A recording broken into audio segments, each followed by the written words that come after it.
Good afternoon. I was thinking here a little bit about what Dave was saying. One of the things he said that some men are, they can be kind of emotional. They can be up and down, and I'm kind of one of the newbies at Deeper Life. And one of the things I found out about there, they have a way of letting you realize you still have feelings. And one of the ways is it's the first time at a Faithful Men seminar, and so the first time speaking at one. So anyhow, it has some different emotions. I would like to start this afternoon with a story about a man, and I knew this man personally. Actually, he was my brother-in-law and no longer living. And I know there was at least one person in here that would know him quite well. But of course, I didn't know his thinking in his young life. Even as a brother-in-law, he didn't really share much about his, things that were going on in his heart in a very personal level. And until he experienced a real downturn in health. And he experienced what they call an aneurysm. I'm sure all of us probably heard of that and maybe know what that is. So he was getting out, and him and his wife got out in a vehicle, and all of a sudden his feeling come over him. And he experienced just some kind of a lightheadedness, and so obviously he sought some medical interventions quite quickly. But the Lord spared his life there. And so it was interesting to hear out of that experience, God did a work in his heart. And he started sharing one of his personal commitment that he had, personal commitment or desire, something he was seeking after. And he said he was seeking to be a millionaire by the time he was 40. Now, I didn't know that, and he didn't share that. But anyhow, this downturn of health, through that, God was able to get his attention and just expose that idol in his heart. And so he was out with these school students at an ice rink and was skating, and his feet went out in front of him, so he fell back and smacked his head on the ice. And of course, with his condition, he was on, blood medication, thinners. And he actually never came to. And he ended up dying, I think it was only like 2 days later. So I just say that story just to help impress upon our minds that we as men need help. And we need help in knowing how to live life well. And really, I think to get a grasp, we go back to the beginning, okay? And we understand how God created man. He created him for a purpose. It was to worship him, bring him glory. And we do that by, he designed us to be able to receive information and process it and live it out. And we know he did that in the garden, right, with Adam. He created Adam, he created the garden, he put Adam and Eve in there and told them what he wanted them to do and what not to do. And the first Adam fail. And we today still live with the effects of that, because we have that same nature. And so we need help. And God chose to give us help. And of course, the whole scripture, from beginning to end, is God revealing and showing us and helping us to see ourselves and his plan. And that plan all culminated in his own Son. And when we look at Jesus, we look at him as 100% man and 100% God. So he is the man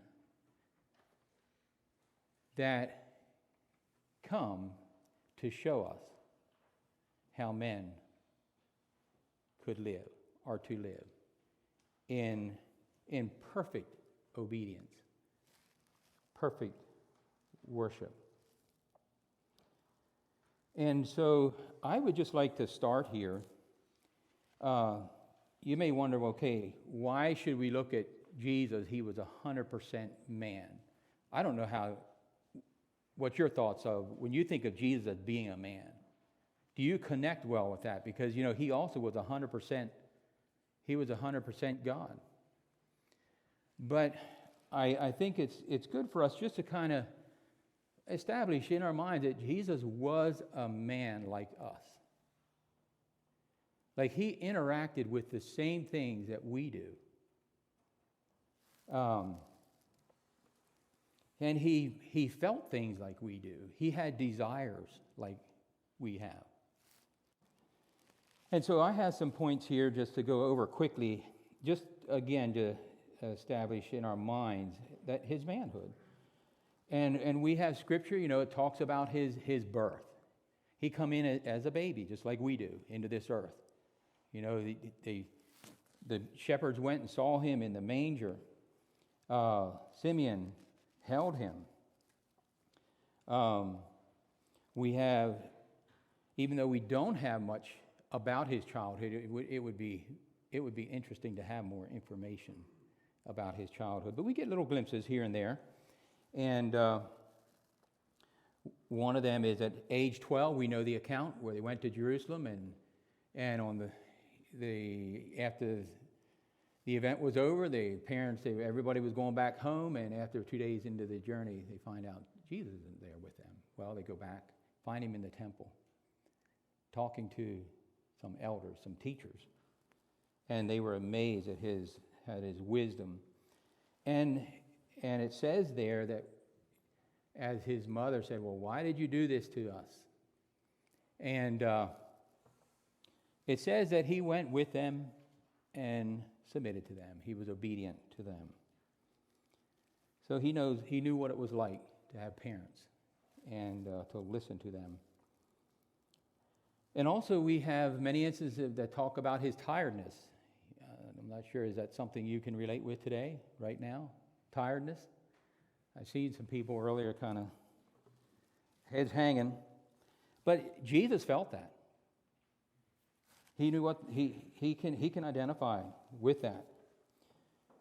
And also he can identify with limited resources. It says he didn't even know where to lay his head at times. And also he experienced actual temptations. And his temptations followed the same patterns that are common to us. There in the wilderness. It was a temptation that tested him in the lust of the flesh, the lust of the eyes, and the pride of life. So that it was the same pattern they come to us at. And he experienced suffering and rejection from people. I don't know if you experience suffering in your life. Or, suffering, whether it's physical, whether it was from people. And Ben mentioned this one too, the suffering that he experienced in the garden when he was wrestling with his will, with God's will, with his Father's will. And it's something that I personally cannot grasp. Like, I feel like I've had some very significant wrestlings and strugglings in life, but I do not know what it's like to come to the point of your sweat becoming like blood. I mean, I just don't know what that would be like.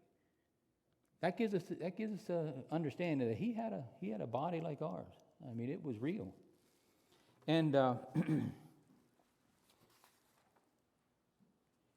and the other thing is he interacted with his Father by prayer, the same way that we do.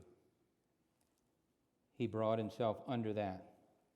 He could have had other avenues, but he put himself under that, interacted with his Father just the same way we do. And the other thing I guess I skipped over there is how he limited himself of being at one place at a time and in a 24-hour period. Now, I don't know how many of you would wish there were two of me. I could be at two places at one time. Maybe today that's the way you feel.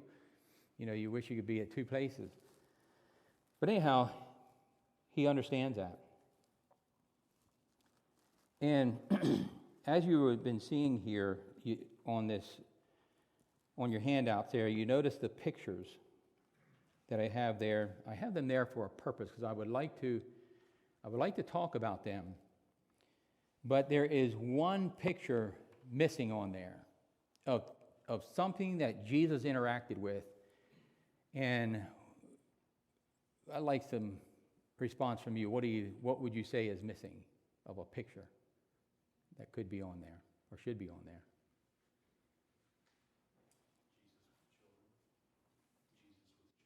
Jesus with children. Okay, you got the idea. Is people. Now Ben talked about some of these a little bit, and I would just like to go over these pictures just to again establish in our mind that Jesus in his life here interacted with the same things that we do. And he made a conscious decision on how to relate to them. Okay? And let's start with the one there. You see that bodybuilder. You know, I don't know how many of you can relate to, as a young man, like Ben was saying, you know, that's exercising those muscles, bench pressing, you know, and, you know, how much weight can you lift? That was pretty important for us. You know, went to Bible school. They had a weight set there, and the challenge was how much weight can you actually press? And the other thing is, you know, what kind of abs can you create? You know, some of these people can create some six packs. I understand it can be anywhere from 2 up to 12 packs. You know, these muscles that'll stick out, but somehow mine just happened to all congregate into one. And but you know, Jesus actually, it says in Scripture, in Isaiah, he actually chose not to have a body that would turn heads.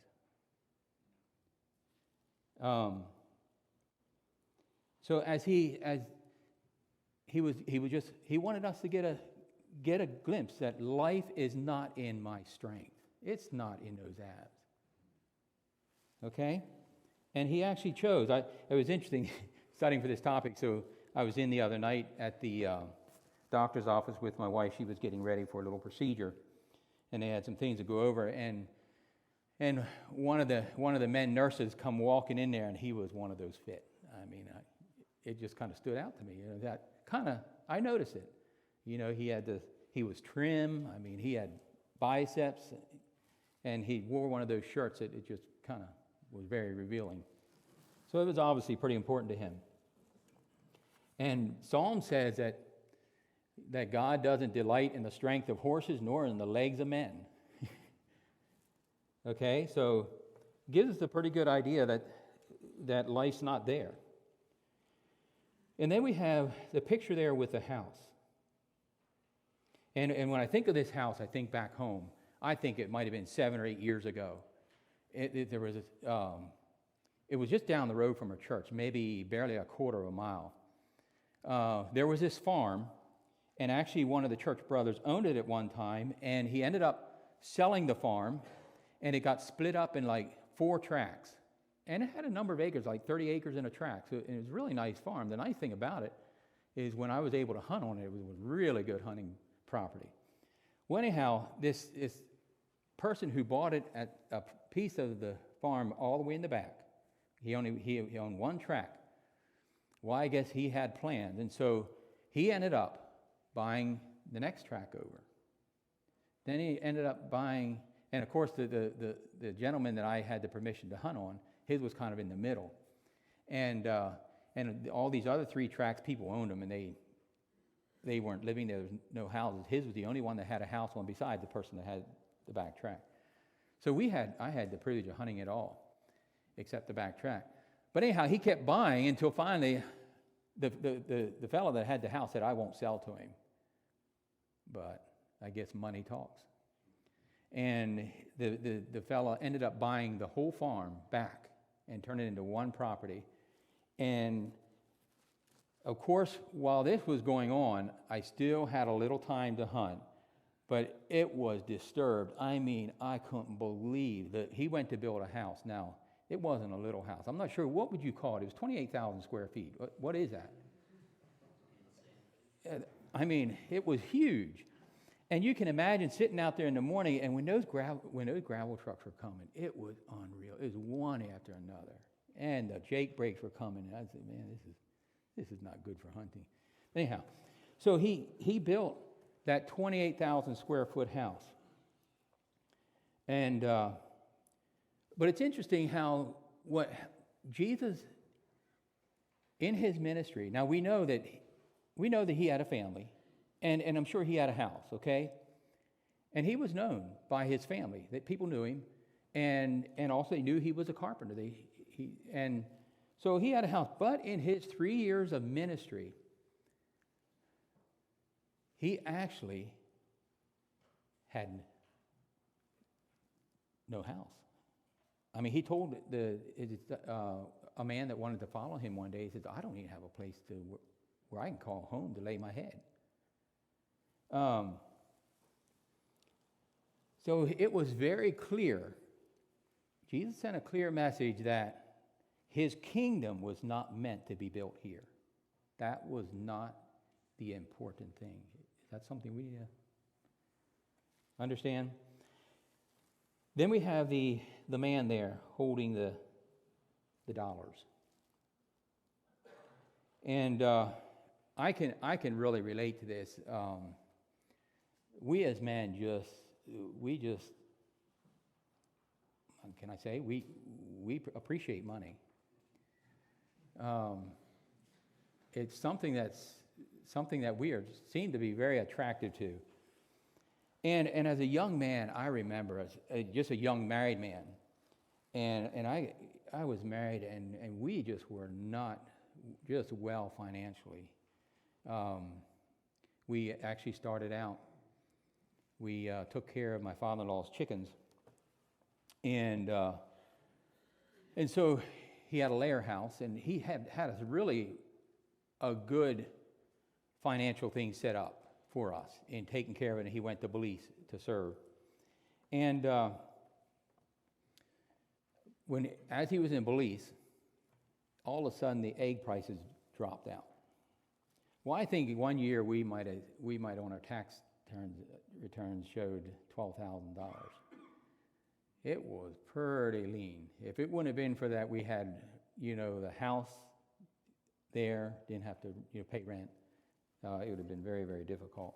Anyhow, so yeah, and then I saw these other men that they had a house and they just seemed to be financially well. And that kind of stood out. But when I looked at that, I said, man, it looks like a long way off. How in the world? And then the other thing is that these same men, you know, I went to church with them too. They were on this, what we have an A plan, and on this A plan, the way we had it set up, we do a quarterly payment, and they come around and said, you know, we think the dues should go up. I said, you know, that just looked difficult to me. And so it was attractive. And when you think of Jesus, in all these, you know, the body, the house, and the money, to think of his resources that he had. Think of it was unlimited what he could have done. But again, he narrowed his focus. He showed what narrowing the focus was, and that his kingdom was not meant to be built here on this earth. Then we have the one that you didn't have on your handout there is people.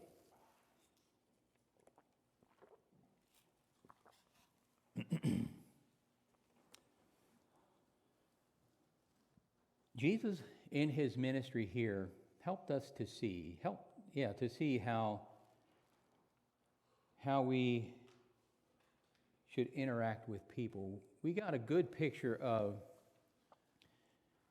of how it is not to be a respecter of persons. Jesus was not a respecter of person in his life here. And neither did he fear people. Now, I don't know if you know what that is or not. I had a little touch of that, a pretty good touch of that as I thought of this, speaking at this seminar. But so far, none of y'all come up and destroy me yet. But anyhow, but the thing that we also understand by the life of Jesus, how he interacted with all these things, people was his focus. It was his target. And what I mean by he narrowed his focus is he helped us to understand what is important. And what's really important is you and I and your families. And as we know in his ministry, his heart, our hearts, was his target. Again, we need a man. We needed more than a man. We need a Savior. And he was both of those. He was a man to give us an example. And he is our Savior. And so when I think about that, you know, I kind of had an eye-opener back in the 90s. We were asked to serve in Canada. And prior to Canada, I had an auto repair business. And of course, in building that business, and it was close to home, I spent a fair amount of time out in the shop. Long days, and some of that was, I felt, was needful. And just to make ends meet. But one of the things that going to service helped me, and I'm sure God has a way of working this out in just different ways, is somehow I was able to get a glimpse that, you know, people, relationships are the most important thing we have in life. And so I, up there, I had made a decision, you know, I'm going to adjust my day. I'm going to make it an 8 to 5 hour day. And, you know, the Lord's blessing was with me in that. Um,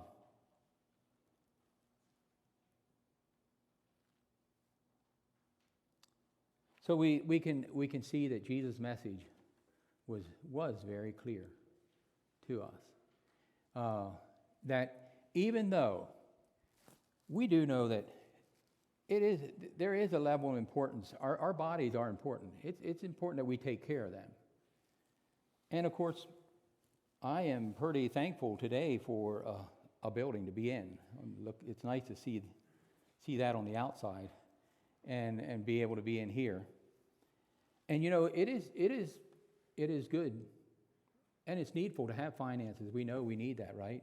Or otherwise, we'd soon be out there. But Jesus helped us to understand that is not the primary thing. And he helps us see that the primary thing is to worship God, to seek to obey him, and also to also be interacting with people and helping people to come to the kingdom. So, okay, let's move on here. So I guess you have the summary there with this first part on the 100% man. He was a perfect man without sin through all his life experiences. His suffering and death on the cross makes Hebrews 4:15 take on real meaning to us today. It says, "For we have not a high priest who is unable to sympathize with our weaknesses, but one who in every respect has been tempted as we are, yet without sin." So the man Jesus can identify and sympathize with us today because he understands us. And he interacted with the same things we have, but he did it perfectly. So we have an example to look to. He's given us that. So the man Jesus and his interaction with people.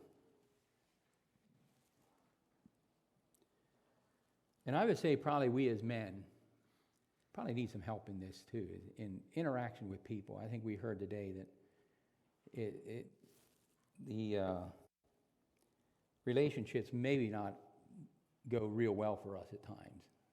We tend to be internal processors a lot. And so, yeah, we need some help on this. So what do we learn from Jesus in the way he interacted with people, and just remembering that people were his target?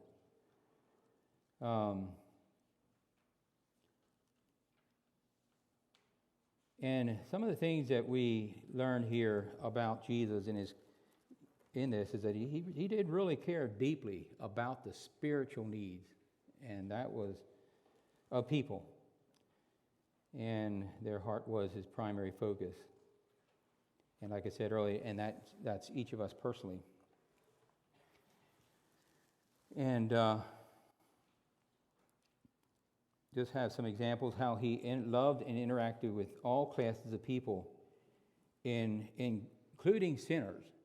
And the thing that I notice in the life of Jesus that I see need for in my own life is how do we maintain a pulpit with people? Do you understand what I mean? The ability and to speak into them, or the ear that people are willing to hear us.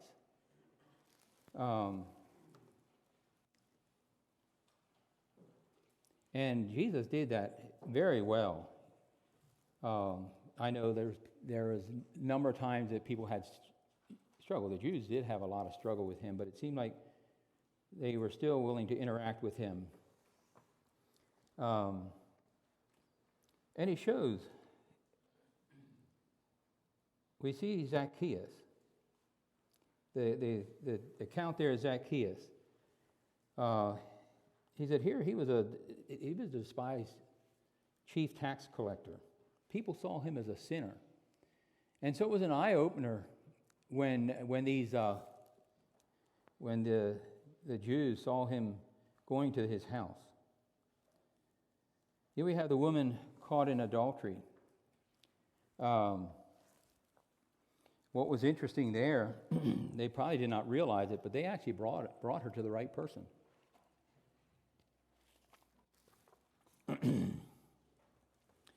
And we see an interaction there that gave opportunity for both sides to see their hearts. But we know how the one group, they saw their hearts and they went out, and they didn't do like we heard that Ben talked about, when they saw their sin, what do we do with it? We humble ourselves, we own it, we confess it, and the lady they brought went out experiencing that. Then we see him interacting with the leper. How Jesus had compassion, and not only did he have compassion, but when he was dealing with him, he actually reached out and touched him. Now that was a no-no in that day, to touch a leper. Now I don't know about you, if you have people in your life that you're not sure you'd want to reach out and touch them,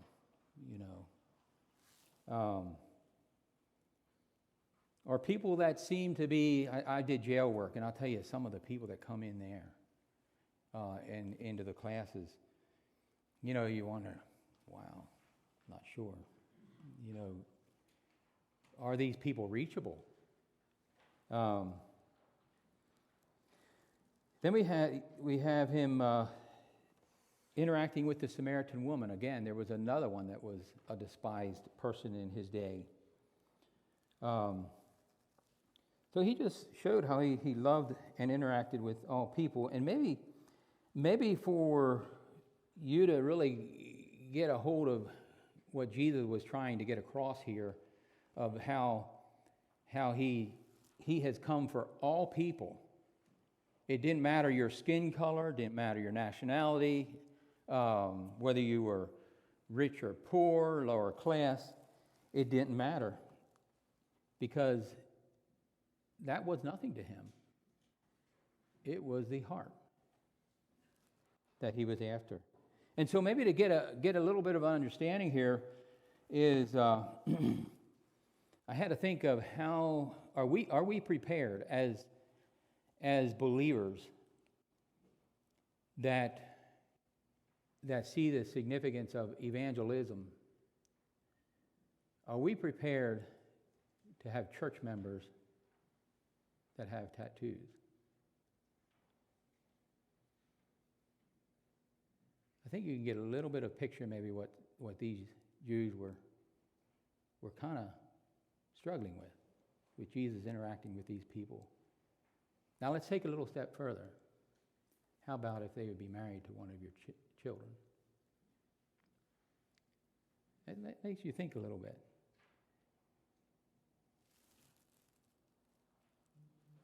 But really, on the inside, they're no different than we are. Even though on the outside it looks like, they're not sure about them. But Jesus helps us to break through that. Here we have that he was not ruled by selfishness, but showed compassion to others.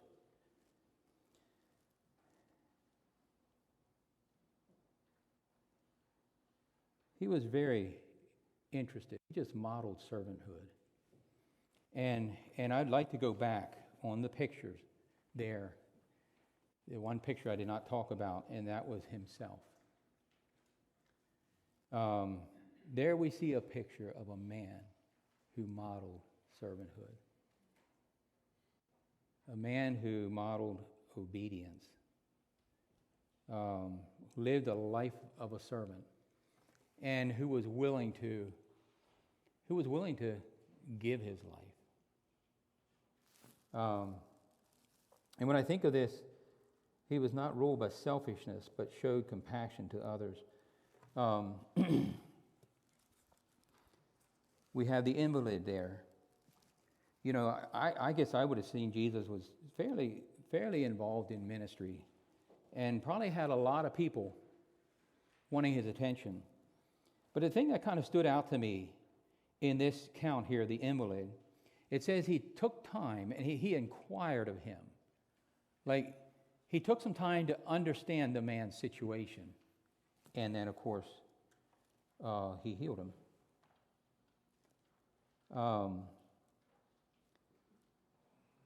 And the other account we have that shows his care and compassion, and we had a brother here bring this up, is how he related to children, the children, and to the people that were bringing the children. We know the disciples were pleased. They thought Jesus was just too busy. He had too much of a schedule to be doing this. And it says how Jesus rebuked them. And they ended up taking the children and taking them up in his lap and blessing them. When I think of not being ruled by selfishness and being willing to just give of yourself, I had to think of my father-in-law, back to him again. I was really, as a young man, was blessed. I mentioned about going to Canada. And we had started a business, we built a shop, and we had actually, he had loaned us money. And so when we were asked to go to Canada, I had this business and owed money, and of course I felt God wanted us to go. And I thought, I am willing to sell this business and go ahead and clear my debts and go. And so I went to him and I talked to him about it. And you would have to know my father-in-law. He's a man with a servant heart. And missions is something that is very much on his heart. So anyhow, he come back to me and he said, you know what? He said, I'd encourage you, don't sell the business. And you just go. And don't worry about paying, and no interest will be charged. Talk about selflessness. He was an example of that. And that's the way Jesus was too. He's a very selfless and compassionate. Another story, I had an older man down the line of compassion. I had an injury back in 97, and it affected my ability to work.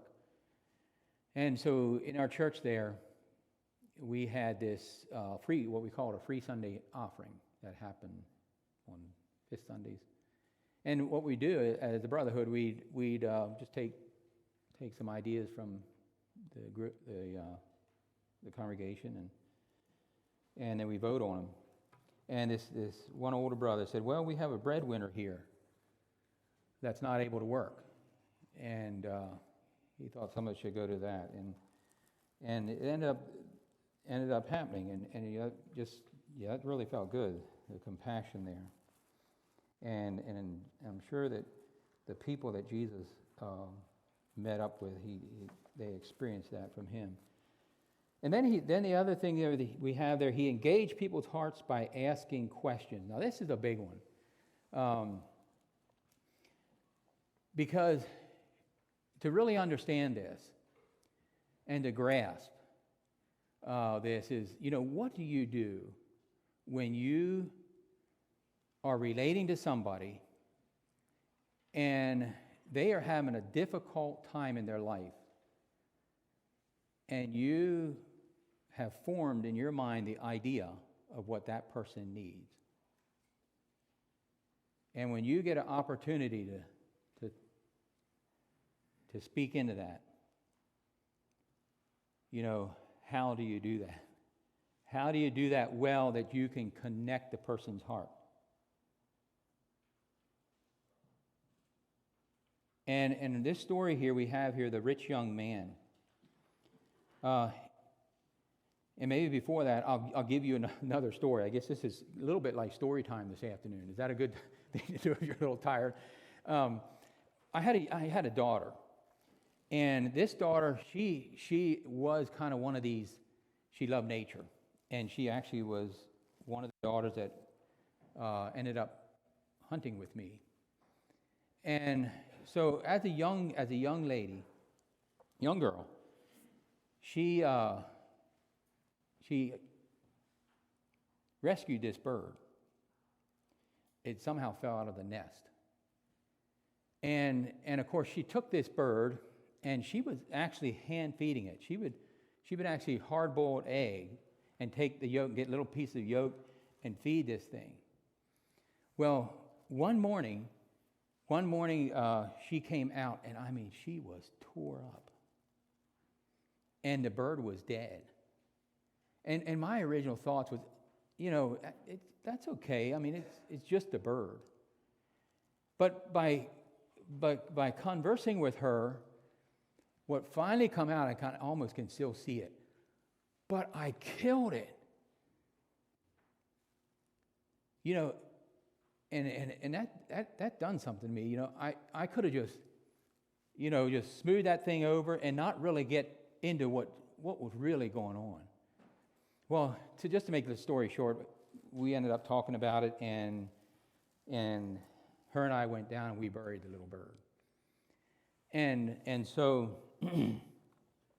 the important thing is how we interact with people. And Jesus just had a way of asking questions.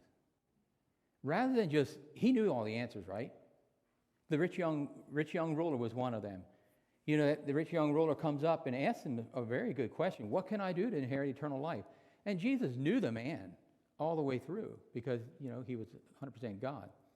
So here he was. I mean, he had what the man was, and I'm sure he saw that ugly idol in his heart, and could have threw it at him, and just said, yeah, you're just an rich old snob, and laid it to him. But no, he interacted with in an inviting way. He asked the man's question, and the questions really, really got the man to see his heart. And unfortunately, when he saw the heart, he walked away. He walked away sorrowfully.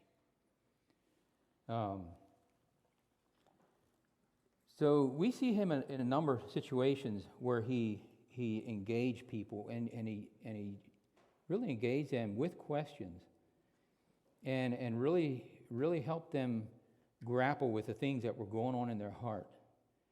And it's just a really good example for us, And I guess I would just give this warning, even in a church group, we may think we know an individual. But there's a lot that goes on under the surface in an individual that we just don't know. And so that's why it's important that we're not quick to maybe give our opinion or condemn, but interact with them. He went beyond the physical needs and reached into the emotional and spiritual needs. See, we need to get going here. The one account that I would like to just draw out here of how he done this. Like he cared about the whole person. So when a person comes to you, we care about. If somebody's feeling down, we care about that, right? If somebody is physically hurt, we care about that. Their feelings, their spiritual needs, and we see this really brought out in the account with the woman that had the issue of blood. Now, to understand that a little bit, we have to think a little bit. Okay, what was her issue? How was she looked at socially? Well, she had an issue of blood, so she was unclean, so she couldn't. Socially, she was kind of an unclean person, right? And so this unclean person, got to know Jesus and understood his power. And of course, she had formed faith in her heart, which actually gave her the courage to go up and said, if I could just touch his garment. And it says when she touched him, she was healed. And then Jesus turns around and says, who touched me? Well, he felt virtue go out. And I have to think, why you want to, why do you want to humiliate her worse? You know, and it says that when she came forward, she just told him everything. And Jesus said, be of good comfort. Thy faith has made thee whole. Now just think about what hope she had as she went from there to face society, to, even think about herself. So he connected with her spiritually, personally, emotionally. Jesus used his resources for helping people rather than for personal gain. That's a biggie one for us. He could have had anything he wanted. He could have made life easy, but he was willing. That wasn't the goal, and he wanted us to see that. And so, but yet he used it. He used that ability, those resources he had, and took care of people. I have lots of recordings of that in the Scripture: the feeding of the 5,000, turning water into wine, the raising of Jairus' daughter. There he raised her from the dead, and he was willing to be killed, but he had power to keep himself alive, right?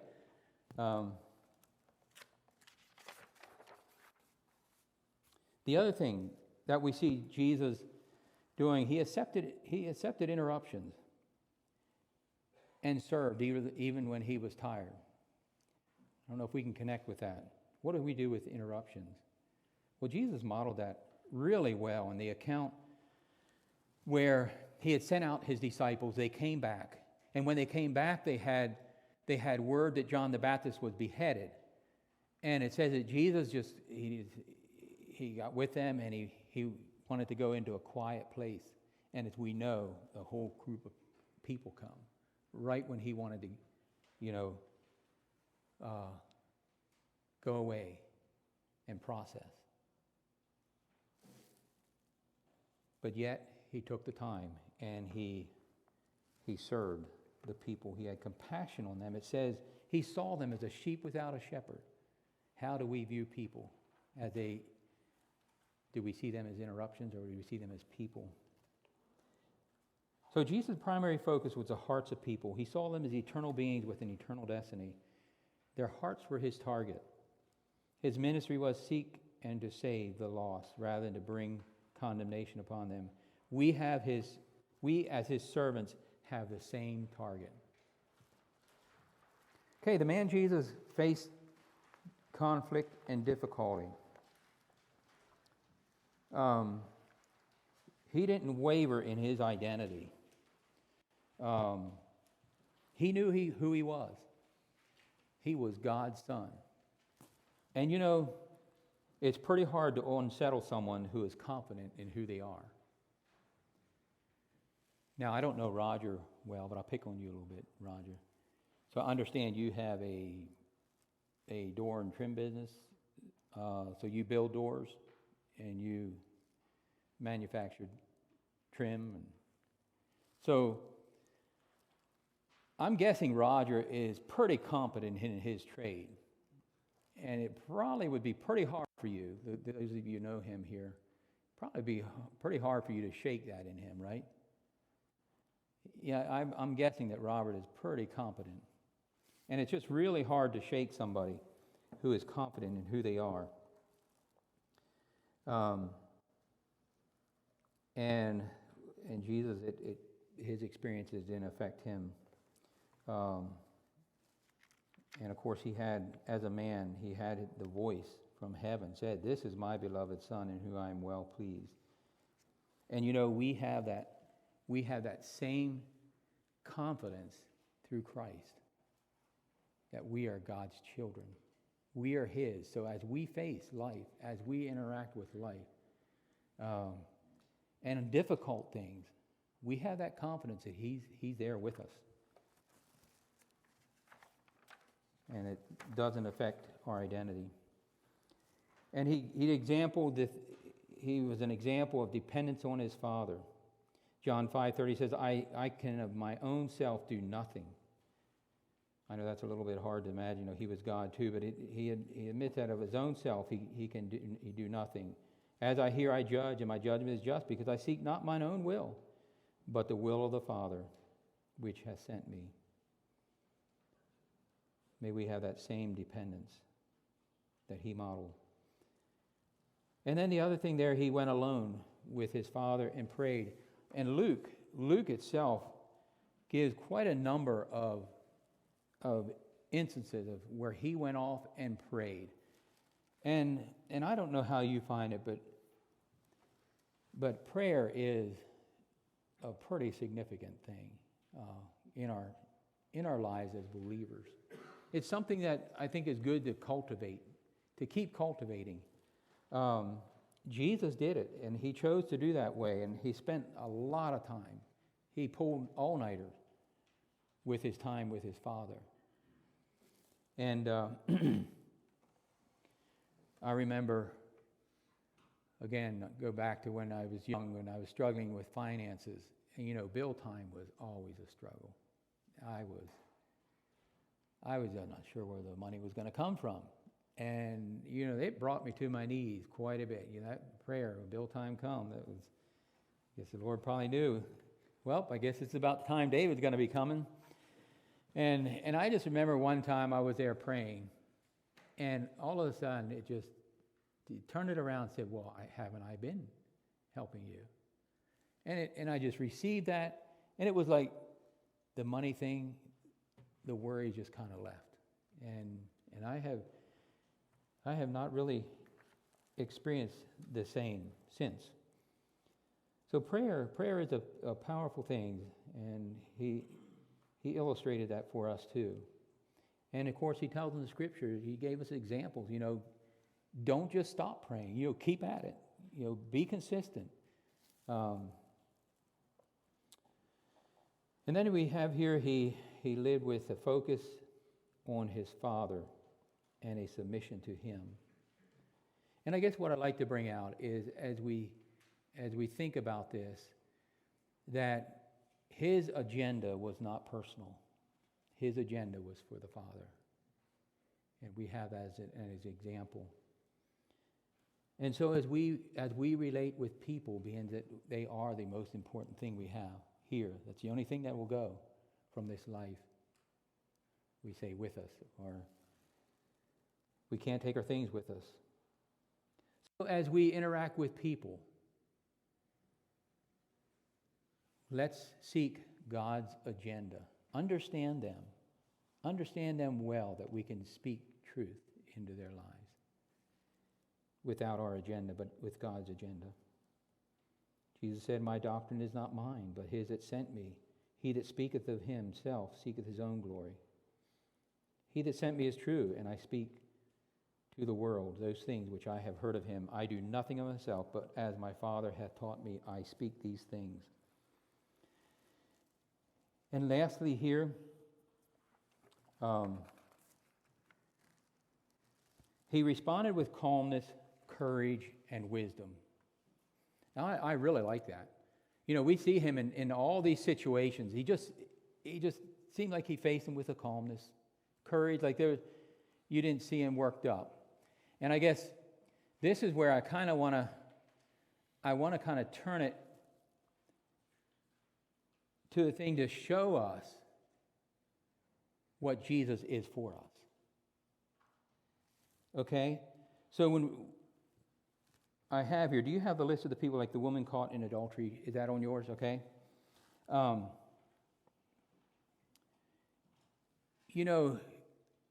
That to me would be a difficult situation if a group of people brought somebody in and said, look what this person done.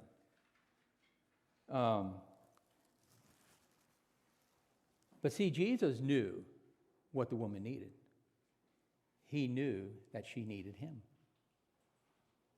And he knew that the people, those that brought her, needed him. And then we have that situation on the boat, and that's one I have a hard time. I guess that would be one we could talk to Jesus about when we get to heaven. in that boat, in that storm, he's back there sleeping. I think, what is he trying to help us to understand? He's sleeping, and this thing is, I can just imagine, how could you sleep through such a thing?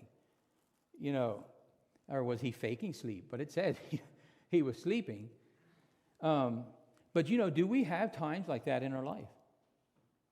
Where our life is all just tipsy and tursy, and what are we going to do? But Jesus helped us to see that he is the person we look to. Why were you afraid? I was with you. And same way for us. We take that for ourselves. This is bringing out his God side. He will be with us. And there with the situation with Lazarus. He was sick and he died. And there we can see that, get from that illustration there, that he has the power over death. So we don't need to fear death, do we? He has the power to raise us. And then when Jesus brought the mob to arrest him, there again, it just seemed like he was very calm. He faced that. He already dealt with that, right, in the garden. But it's just an example, and he gives us the words. He says, "Don't fear the people who can kill you, and then can do nothing else. That's all they can do. But fear him who, after you die, can cast you into hell." So yeah, I would just like to end here, just for us to get a hold of that. How Jesus, yes, he gives us a perfect example of how to live a godly life, to be a God-man here on this earth. And that he is also there for us. He is our helper to be that. So may the Lord bless you as you seek to be God-men and look to Jesus as our example. God bless.